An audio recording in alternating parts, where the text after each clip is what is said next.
नमस्ते मित्रों, आप सभी का हार्दिक स्वागत, अभिनंदन। एक बहुत ही विशेष कक्षा है आज की ये। आज 2 अगस्त 2020 को पुस्तकालय अध्यक्ष सेकंड ग्रेड की परीक्षा जो अभी संपन्न हुई 2 से 5 तक, इस परीक्षा में 150 प्रश्न पूछे गए। ये संपूर्ण 150 प्रश्न की पीडीएफ आपको मैया पाठशाला का जो टेलीग्राम ग्रुप है, आप मैया पाठशाला यूट्यूब चैनल पे जाएं और वहां अबाउट में आप देखेंगे तो अबाउट में मैया पाठशाला का जो टेलीग्राम ग्रुप है उसका आपको लिंक मिलेगा। आप वहां से ज्वाइन कर लें, वहां पर मैं आपको पीडीएफ उपलब्ध करा दूंगा। और ये जो काम है वो संभव हुआ जान वितान प्रकाशन अजमेर। जान वितान प्रकाशन अजमेर ने वो काम किया भारत के विद्यार्थियों के लिए। मैंने स्वयं ने ये देखा है कि पुस्तकालय और सूचना विज्ञान ये जो विषय है, इस विषय पर शायद संभवतः यदि मैं सही हूं तो सबसे कम पुस्तकें आती है।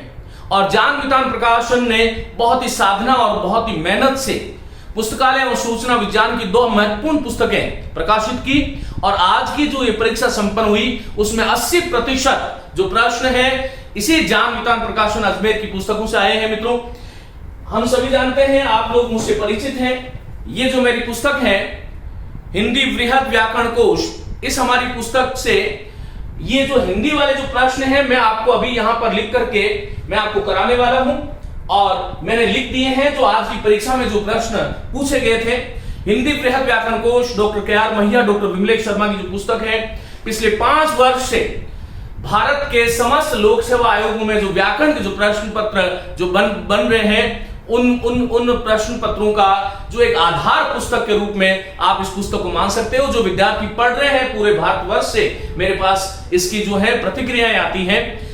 आप सब लोग जानते हैं कि हिंदी वृहद व्याकरण कोश अमेजन पर भारतीय भाषाओं की सर्वाधिक बिकने वाली पुस्तक, आप जैसे पाठकों ने इसको बनाया है, समस्त भाषाओं में सर्वाधिक बिकने वाली पुस्तक है। चलिए मित्रों, मैं आज यहां हिंदी के जो प्रश्न आए 9 प्रश्न हैं, इन 9 प्रश्नों का हम समाधान करेंगे। बाकी सारे के सारे जो प्रश्न हैं आपको ये मैया पाठशाला का ग्रुप है, वहां पर आप देख लें। उस ऐप में आपको पीडीएफ के रूप में मैं उपलब्ध करा रहा हूं। चलिए, पहला प्रश्न ले रहा हूं।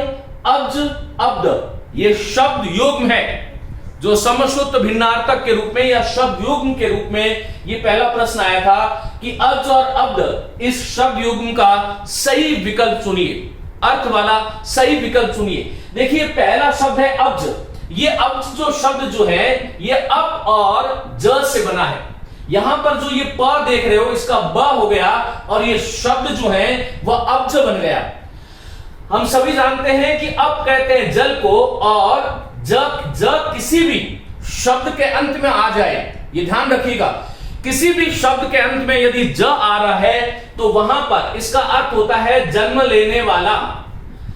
जन्म लेने वाला, देखिए जल में जन्म लेने वाला, प का ब बन गया, व्यंजन संधि का उदाहरण है। जल में जन्म लेने वाला कौन होता है, बोलो कमल। तो पहली बात तो यह है कि विकल्पात्मक प्रश्नों का हमें समाधान कैसे करना चाहिए, यह हमें आना चाहिए। यदि आपने इस पहले शब्द का ही सही अर्थ जान लिया तो बाकी आपको बढ़ने की कहीं जरूरत ही नहीं है, क्योंकि कमल केवल एक में ही है। अब्ज मानी जल में जिसका जन्म होता है वह कमल है। और दूसरा शब्द देखो अब्द है। अब्द शब्द जो है इसका निर्माण अप और द से हुआ है। मित्रों, किसी भी शब्द के अंत में याद रखिएगा द शब्द का प्रयोग आ जाए तो द का अर्थ होता है देने वाला। और अब कौन है, जल मानी पानी को देने वाला कौन है, बोलो बादल। इसका सही उत्तर यह है। यहां पर एक सबसे बड़ी बात आप लोगों को सीखने की जो है, किसी भी शब्द के अंत में ज आ रहा है तो इसका अर्थ जन्म लेना, द आ रहा है तो देना। जैसे मनसिज है, सरसिज है, इसी प्रकार से अब्द है, सुब्द है, धनद है, दुखद है, सुखद है, बहुत सारे शब्द बनते हैं, ये ध्यान रखिएगा। चलिए, सही संधि विच्छेद नहीं है।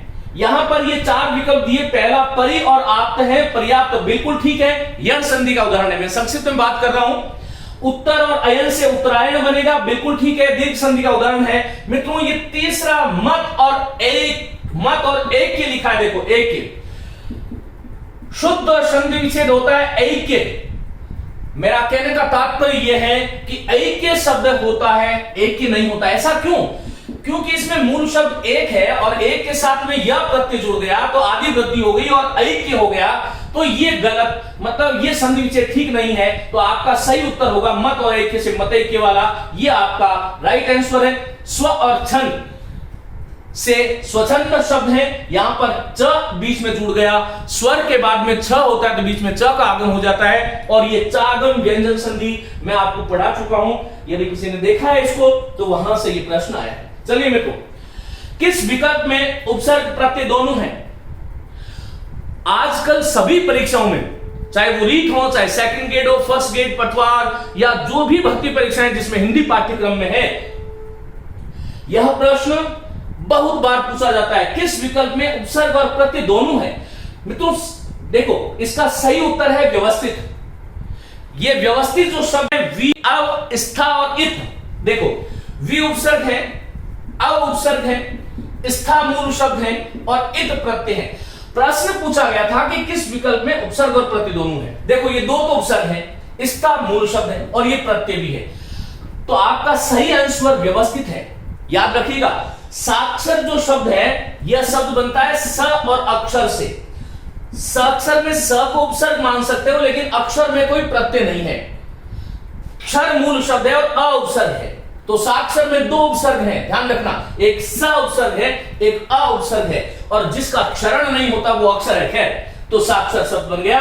कुटिलता जो शब्द है इसमें कोई उपसर्ग नहीं है, कुट तो शब्द है और संस्कृत की दृष्टि से देखें तो इलच और हिंदी में देखें तो इल प्रत्यय है, तो कुटिल शब्द बनेगा।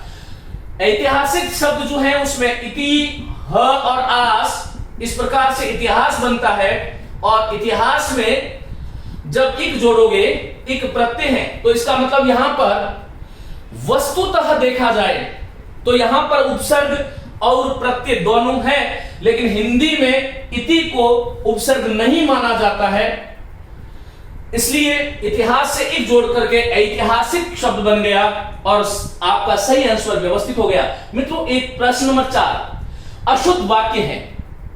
4 वाक्य आपको दिए गए थे, किसी और से परामर्श लीजिए, माने किसी अन्य से परामर्श लीजिए, बिल्कुल ठीक वाक्य है। कोहिनूर एक बहुमूल्य हीरा है, इसमें आपको ये वैसे जो है एक जोड़ने की आवश्यकता नहीं थी, लेकिन कोई नहीं, आ रहा है तो कोई गलती नहीं। देशभक्त बड़ी बड़ी यातनाएं सहते हैं, बिल्कुल ठीक, और वह अपनी स्वेच्छा से चला गया। अशुद्ध वाक्य पूछा था, अशुद्ध वाक्य होगा 4 नंबर, वह अपनी स्वेच्छा से। स्वेच्छा का स्वयं का ही अर्थ होता है स्वयं की इच्छा। जब स्वयं की इच्छा हो गई तो यहां पर देखो ये अधिक पदत्व दोष है, एक से अधिक पद उसी अर्थ वाले आ जाए किसी वाक्य में तो वाक्य अशुद्ध होता है। खैर, अभी इतनी बात करूंगा, अशुद्ध वाक्य पूछा था, वह अपनी स्वेच्छा से चला गया, अशुद्ध है। मित्रों, निर्धन का पर्याय पूछा है, 4 ऑप्शन थे, विकल्प है किंकर, अकिंचन, याचक और कृपण। किंकर दास को कहते हैं, याचक मांगने वाले को कहते हैं, कृपण कायर को कहते हैं, कंजूस को कहते हैं, और अकिंचन नहीं है किंचित भी, जिसके पास कुछ भी नहीं है वह निर्धन है।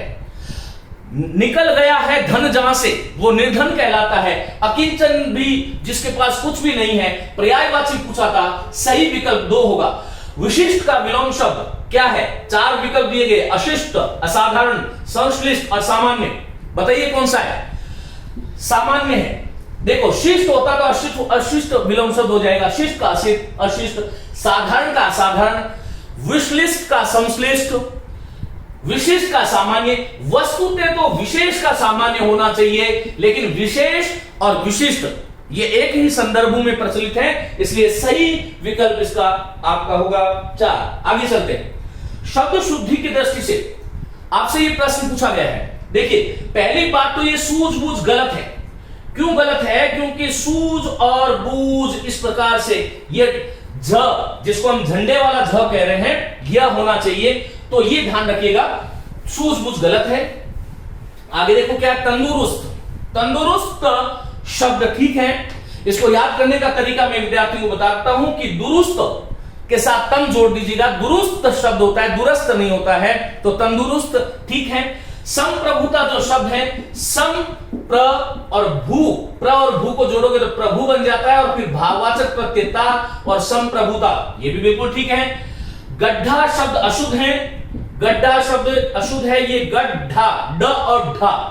एक और महत्वपूर्ण सूचना, किसी भी शब्द में दो महाप्राण व्यंजनों का एक साथ प्रयोग नहीं होना चाहिए। किसी भी शब्द में दो महाप्राण व्यंजनों का एक साथ प्रयोग नहीं होना चाहिए। इसका मतलब ये गड्ढा में देखो, यहां पर ढ ढ, ये भी महाप्राण, ये भी महाप्राण, वस्तुतः ड और ढ होगा, तो ये गलत है। प्रत्युत्पन्न शब्द बिल्कुल ठीक है, प्रति उद और पन, प्रत्युत्पन्न यन संधि का उदाहरण है। तो मित्रों इसमें गलत है गड्ढा और सूझबूझ, लेकिन इसमें आगे पूछा गया था कि निम्न विकल्प के अनुसार उत्तर दे, तो उसमें यह है कि ये ब है तंदुरुस्त और प्रत्युत्पन्न मानी ब और द दोनों सही है। ये वाला जो विकल्प है वो आपको चुनना है। मैं आपको बता चुका हूं ब और द, विद्यार्थी ध्यान दें, जिस विकल्प में ब और द दोनों सही है वो वाला चुनना है, ये ध्यान रखिए।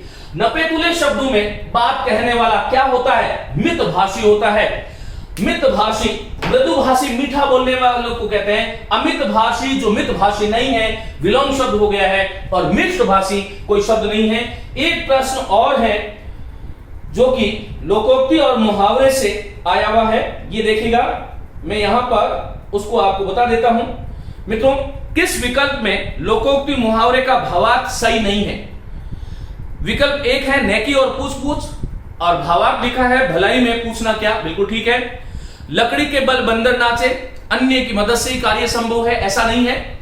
लकड़ी का बल का मतलब है लकड़ी को देखता है जब डर करके, भयविन होत न प्रीति, वो वाली बात है। सही विकल्प है 2 नंबर, हाथों के तोते उड़ जाना। हालांकि मुख के तोते उड़ते हैं, लेकिन हाथों के तोते उड़ना ये भी प्रसिद्ध है।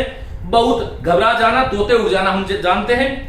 और जीती मक्खी निगलना, अर्थात जानबूझ करके कोई अनुचित कृत्य करना, यह भी ठीक है। इसमें 2 विकल्प, विकल्प नंबर 2 जो है वह अशुद्ध है। मित्रों, मेरी ओर से बहुत बहुत शुभकामनाएं। और मैंने आपको कहा आरंभ में कि यह जो आपका 150 प्रश्नों की जो ये की जो है, आप लोग मैया पाठशाला के अबाउट में जाएं और अबाउट में जाकर के जो टेलीग्राम जो ग्रुप है उसको ज्वाइन करें, और वहां पर आपको पीडीएफ के रूप में ये उपलब्ध करा दी जाएगी।